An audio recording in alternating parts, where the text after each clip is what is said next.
Olá, investidores. No vídeo de hoje nós vamos aprender alguns conceitos aqui importantes no Solidity, como, por exemplo, os modificadores de visibilidade de funções e também como utilizar algumas keywords, né, algumas palavras-chave de definição de variáveis no Solidity, variáveis e parâmetros de funções, né, como storage, call data e memory, né? O que cada keyword dessa significa e quais os seus impactos. Nos nossos exemplos, na nossa prática, vamos utilizar variáveis do tipo array e do tipo string aqui na nossa demonstração. Vamos lá aqui ao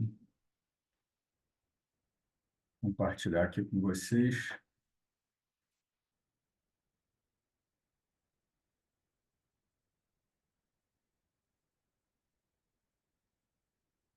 Bom, primeiramente falando aqui de modificadores de acesso, né, nas funções, nós temos público, privado, interno e externo, tá? Esses são os modificadores. Public significa, quando você define uma função como public, significa que qualquer outra função, tanto no contrato atual, né, no contrato dela, como em outros contratos, podem chamar essa função. Quando se define como private, ela só pode ser chamada por funções de dentro do próprio contrato. Quando você define como internal, ela pode ser chamada de dentro do contrato e de qualquer contrato que seja descendente desse, né? E aí estamos falando do conceito de herança, né? É, e quando você define como external, ela pode ser acessada somente de fora do contrato, ou seja, de outros contratos ou de aplicações externas, tá? Então, esses são os modificadores de função. A gente vai ver aqui um exemplozinho. É, Call data, memory e storage são keywords de definição de variáveis e parâmetros de funções, tá? Eles definem a, a área, né, aonde que essas variáveis estão armazenadas. Quando você define uma variável como storage, significa que ela será permanentemente gravada no blockchain, né? E uma variável gravada no blockchain, ela pode ser acessada e pode ser modificada pelas funções do contrato, né? Vale notar que modificar uma variável no blockchain tem um custo, né, considerável, que é um custo em gas, né, na EVM, na Ethereum Virtual Machine.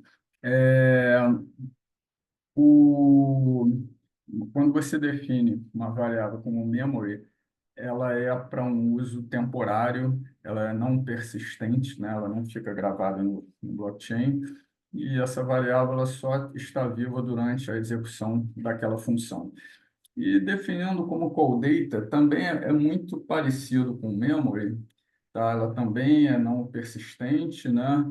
E, bom, assim como memory, mas ela só pode ser usada quando você está declarando parâmetros de funções que recebem tipos dinâmicos, né? Tipos dinâmicos como struct, como array, por exemplo, né? E, e uma variável definida como call data, ela é imutável, tá? Você não pode alterá-la dentro do escopo da função. Então, ela é interessante para você receber aquele parâmetro e você pode utilizar ela dentro da lógica da sua função, tomar decisões em função dos valores dela, mas você não pode alterá-la, tá? Vamos aqui, então, aqui é o Remix.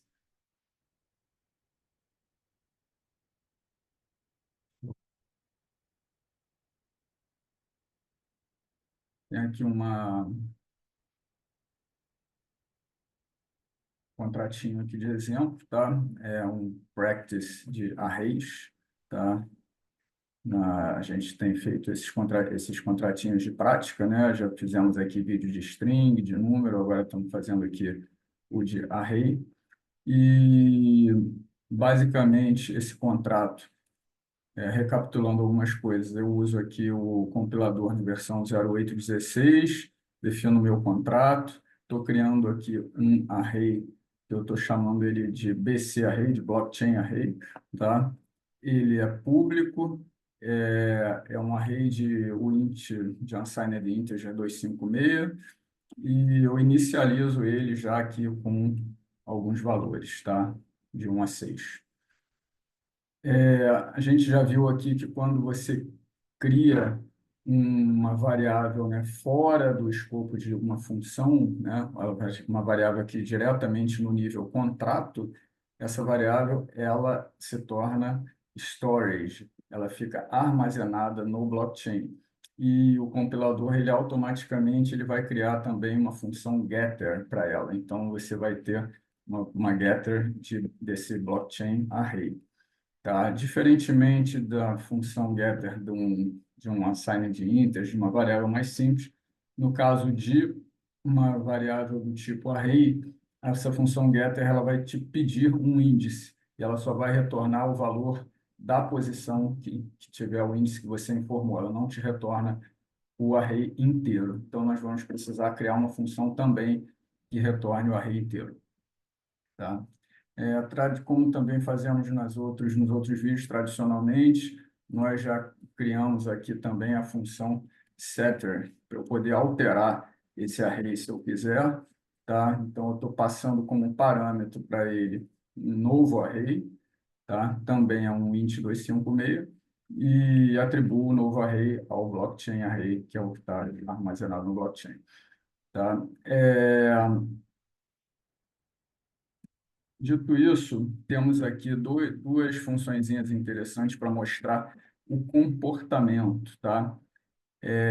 Assign to memory array e assign to storage array, para mostrar a diferença de comportamento, tá? O que que essa função assign to memory array ela faz? Ela recebe um índice como parâmetro e um valor como parâmetro, um index e um value, tá? Eu criei aqui uma linhazinha de validação só para introduzir esse conceito, tá, de require. Eu não quero receber um índice maior do que o tamanho do array, então eu posso utilizar essa função aqui, essa diretiva require, que a condição seja verdadeira, senão essa mensagem de texto vai ser disparada e é parada a execução do contrato. Então, eu quero que o índice seja menor do que o tamanho do array, senão eu vou dar uma mensagem index is too big, tá?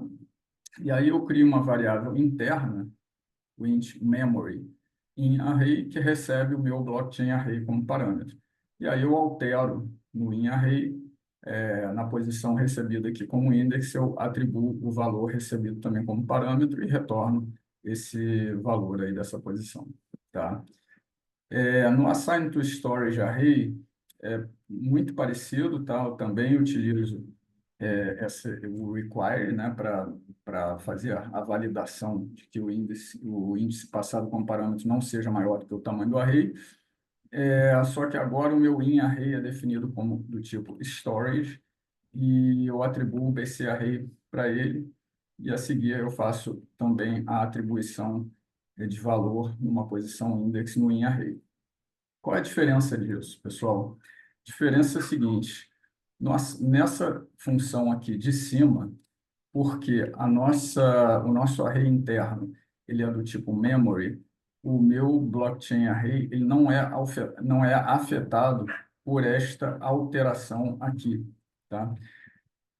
Quando eu altero o valor do in array, eu estou alterando somente do in array. Ele recebe, na verdade, os valores que estão no blockchain array. Ele recebe lá 1, 2, 3, 4, 5, 6, né?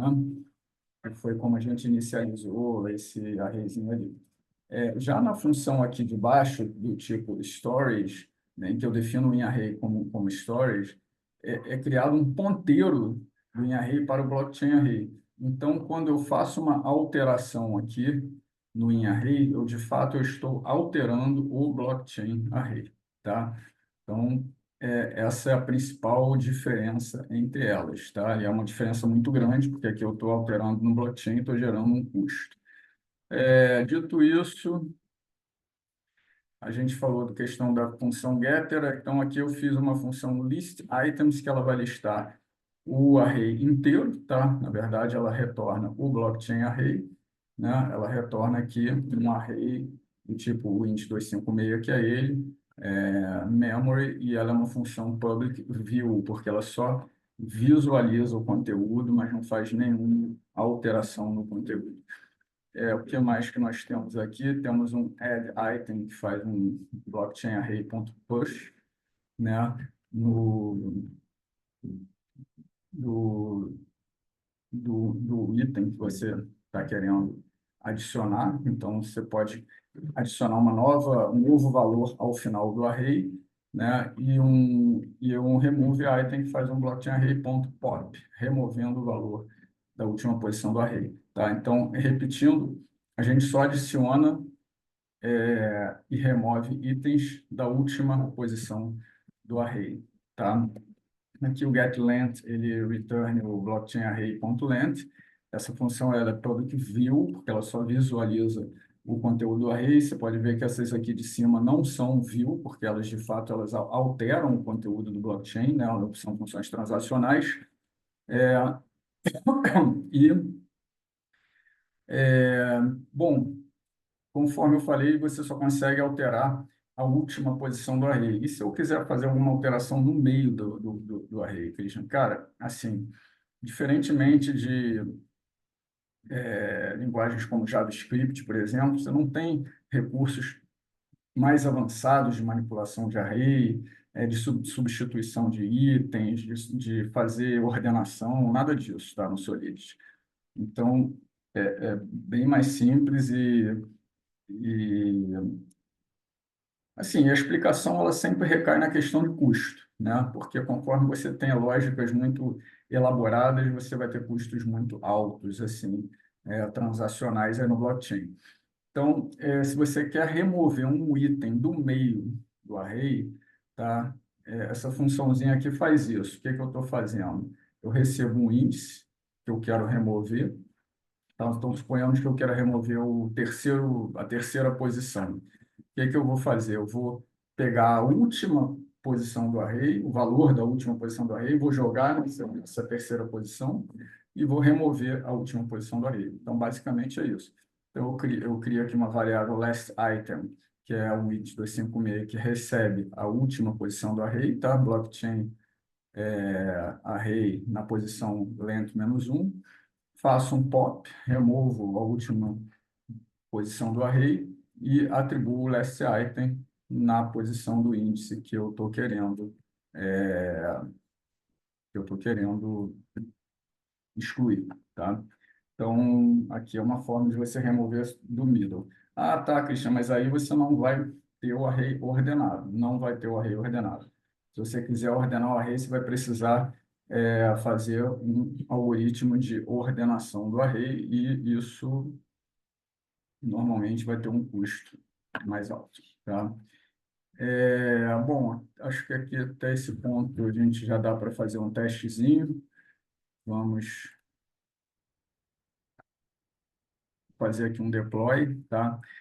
Aqui, só recapitulando, né? Conforme a gente já viu anteriormente, eu estou usando aqui o blockchain do Remix, né? É um blockchain emulado, né? Dentro do navegador, dentro aqui do caso do Chrome, construído em JavaScript. Então, quando eu faço o deploy aqui, eu estou implantando esse contrato no blockchain, né? No blockchain aqui emulado do Remix. Então, tá aqui o contrato, né? Ele foi implantado nesse endereço de contrato, ele foi implantado por esta carteira, tá? São as carteiras aqui que o Remix disponibiliza para a gente. No caso, é a carteira que está selecionada aqui. Poderia ter selecionado outra, mas por default está marcando aqui a primeira. E E aqui eu tenho um custo em gas de fazer isso, e aqui eu tenho o meu bytecode, o código em byte compilado que fica implantado no blockchain, tá? E só um minutinho. Porta.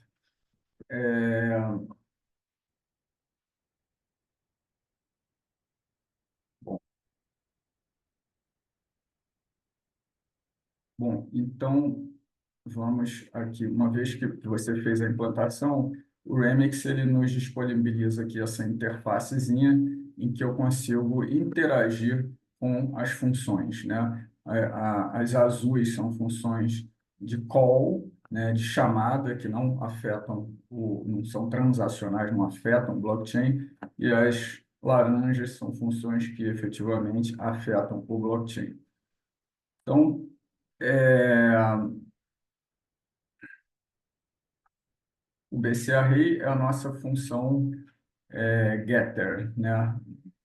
Automática criada por ele. Só que, como eu falei, ele obriga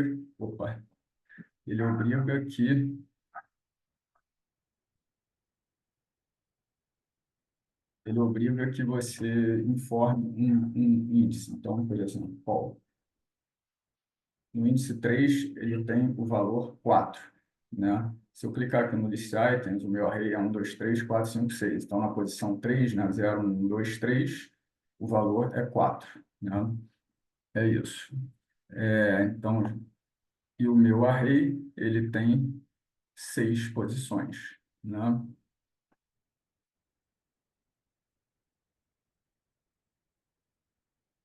Assign to memory array. Vamos ver aqui.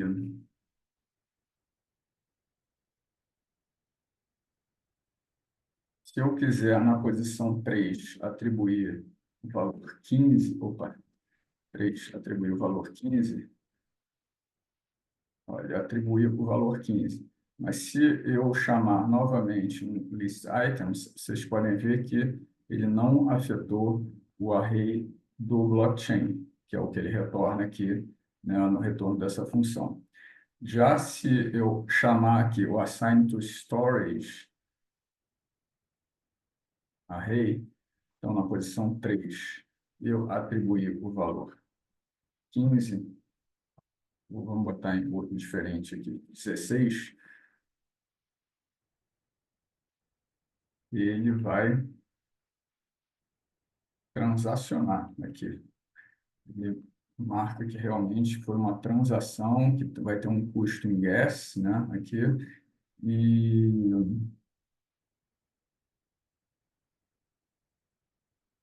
e agora quando a gente chamar o list items aqui, ó, na posição 3 ele tem o valor 16, tá? O que mais que tem?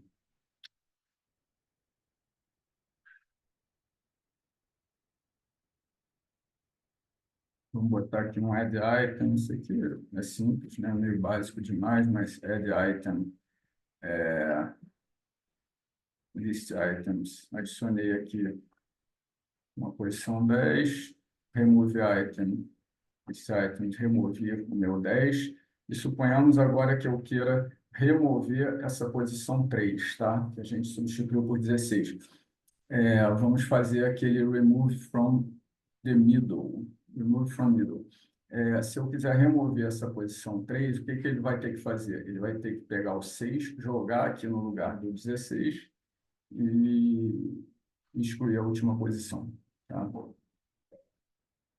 Então, remove from the middle, vou remover a posição 3. Transact, ele vai afetar o blockchain.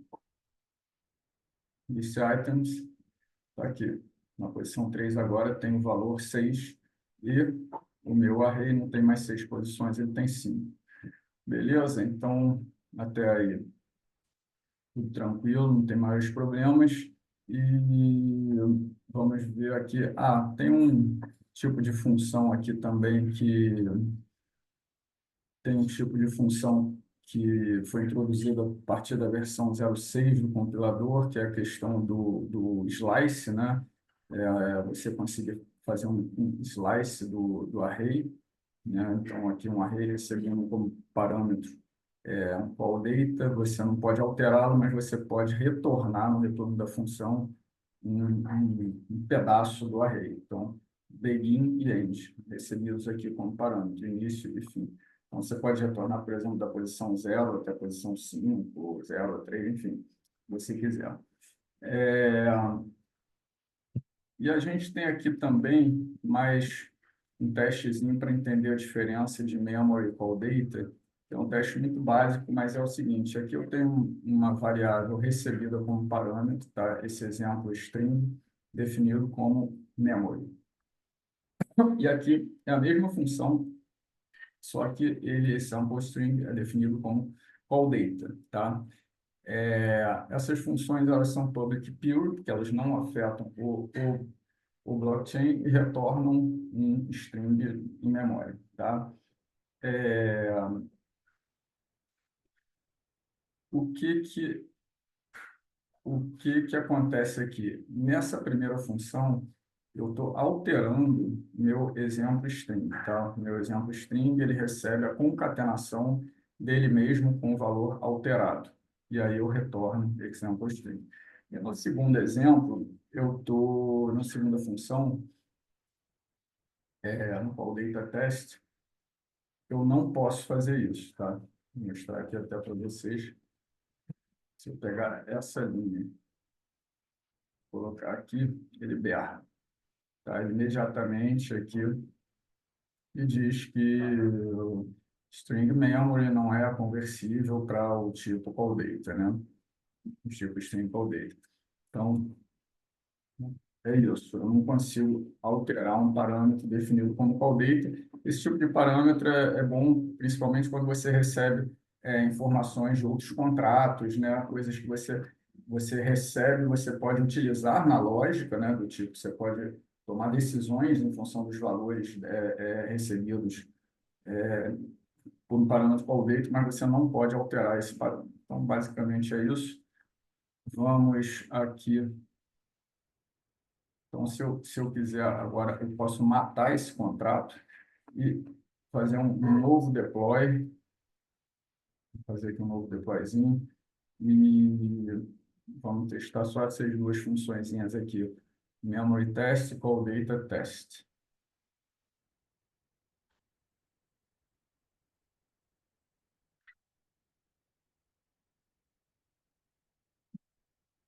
Teste. Call.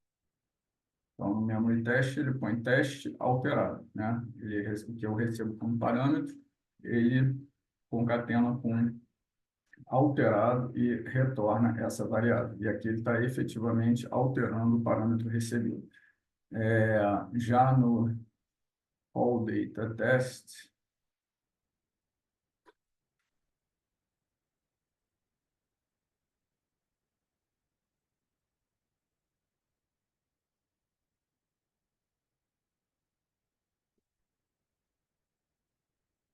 ele faz a mesma coisa. Vocês podem ver que então você utilizou o parâmetro recebido na sua lógica, só que essa concatenação ela não afetou o example string, né? Essa concatenação ela foi simplesmente usou ele no retorno e devolveu isso no retorno.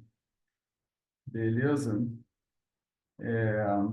Bom, pessoal, era isso, tá? Então a gente viu aqui acho que o words call data memory storage, vimos modificadores de funções, né? Public, private, external, internal.